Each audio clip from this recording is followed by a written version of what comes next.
You won't believe where Chini got her human hairs from. The three women lay on dirty mattresses in the dark room. Their wrists were chained to metal pipes. Cloth gags covered their mouths. Their hair had grown down to their feet in just 2 weeks. It spread across the floor like black rivers. Their bodies had become thin and weak. Their eyes were sunken and afraid. This was what Chini saw every morning when she came to harvest their hair. But it had not always been this way. Few months earlier, Chini had been struggling in Abuja. She owned a small shop called Chini's Hair Palace in Wuse Market. She sold synthetic hair and cheap blends. Every day she watched the big girls drive past in their Range Rovers and G-Wagons. They wore Brazilian hair and Peruvian weaves that cost more than her monthly rent. They shopped at expensive stores and took pictures for Instagram. Chini wanted that life badly. She was tired of counting naira notes and begging customers to buy. She was tired of living in a small room in Kubwa. She was tired of being nobody. Human hair was the answer. Real human hair. The rich women in Abuja paid anything for quality human hair, but getting it was the problem. The suppliers charged too much. The market was controlled by big importers who had connections.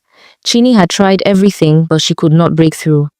Then she remembered the stories from her village. Stories about the powerful native doctors in Anambra State. Her mother had always said that when life became too hard, the old ways could help. So Chini packed a bag and took a bus to her village in Auka. Her mother was surprised to see her. After Chini explained her problem, her mother became quiet. Then she said she knew someone who could help. The next morning, they walked deep into the forest to a compound hidden by thick trees. The native doctor was an old woman with grey hair and sharp eyes. She listened to Chini's request. The woman disappeared into her shrine and came back with a small calabash filled with black liquid that smelled like bitter herbs. She also brought out a larger calabash decorated with cowrie shells and red cloth. The old woman's voice was serious when she explained, if anyone drank the black liquid, their hair would grow faster than anything in nature. It would grow thick and strong and never stop growing. Chini would have unlimited supply, but there was a price. A serious price. The condition was simple and clear. Chini could never have anything to do with a man. No boyfriend, no husband, no sleeping with men, not even once. If she broke this rule, the power would begin to fade. The large calabash must stay in her room always. It kept the charm alive. If the calabash broke, everything would end. Chini did not hesitate. She did not care about men or marriage. She only wanted money and the big girl lifestyle. She could live without love if it meant living in luxury. The native doctor warned her that this was not ordinary medicine. It was power from the other side. Once she took it, she could not just give it back. These things had consequences. But Chini was not listening anymore. She was already imagining her new life. She told herself she would only do this for a few months. Just enough to build capital and establish her business properly. Then she would stop. She took both calabashes and paid the native doctor well. As she left the shrine, she did not see the sad look in the old woman's eyes. Back in Abuja, Chini made her plan to get human hair by all means. She needed foreigners with long silky hair. After researching online, she chose Vietnam. The country had poor villages where people were desperate for work. She sold her small car and some jewelry. She used the money to get a visa and buy a plane ticket. Vietnam was hot and crowded. Chini hired a local man named Min who spoke English. She paid him well to help her find women. They went to rural villages where people lived in small houses with tin roofs. Chini told the women she met that she owned a big hair factory in Nigeria. She said she needed workers. She promised them $300 every month plus free housing and food. In these villages, people earned less than $50 a month. The offer sounded like a miracle. Many were suspicious, but Chini was patient. She showed them fake documents and pictures of nice buildings she claimed were hers. She talked about how Nigeria was booming and how they could send money home to their families. After 2 weeks, she found 3 women who agreed. Their names were Lan, Huang, and Mai. They were all in their 20s. They were all desperate to escape poverty. Chini arranged their travel documents. She told immigration they were coming as tourists. She paid extra money to make sure there were no problems. When they arrived in Lagos, she drove them straight to a house she had rented in a remote area outside Abuja. The house was surrounded by tall fences and had no neighbors nearby. The women were tired from the journey. Chini gave them food and showed them their room. Then she brought out small bottles of the black liquid. She said it was medicine for malaria prevention. She said Nigerian mosquitoes were very dangerous and this would protect them. The women trusted her. They drank the liquid without question. 2 days later, the changes began. The women woke up and their hair had grown several inches. By the third day, their hair was touching their shoulders, even though they had all cut it short before traveling. By the end of the first week, their hair reached their waists. The women were amazed and frightened. But with the hair growth came pain.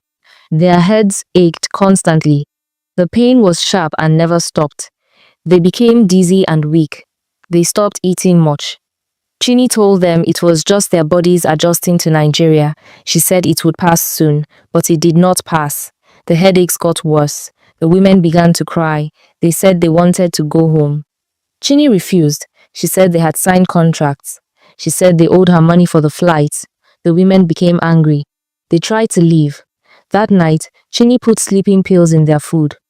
When they woke up the next morning, they were chained. Their mouths were gagged. They could not scream. They could not run. Every 3 days, Chini came with scissors. She cut their hair close to their scalps. The hair filled large bags. Within hours of cutting, the hair grew back. It was an endless supply. Chini took the hair to a contact who processed it. At first, she shipped everything to China, where factories could treat it and make it into weaves and wigs. The money started flowing like water. Chini's hair was the best quality and very affordable in Abuja. Women fought to buy from her.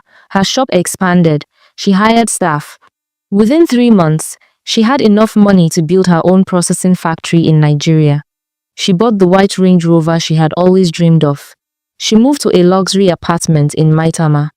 She wore designer clothes and jewelry. But the few months she planned turned into 6 months. The money was too sweet. Chini became greedy. She told herself she would stop soon, but she never did. She kept harvesting. She kept selling. The calabash sat in her bedroom, hidden in her closet. The 3 women became thinner and weaker, but their hair kept growing.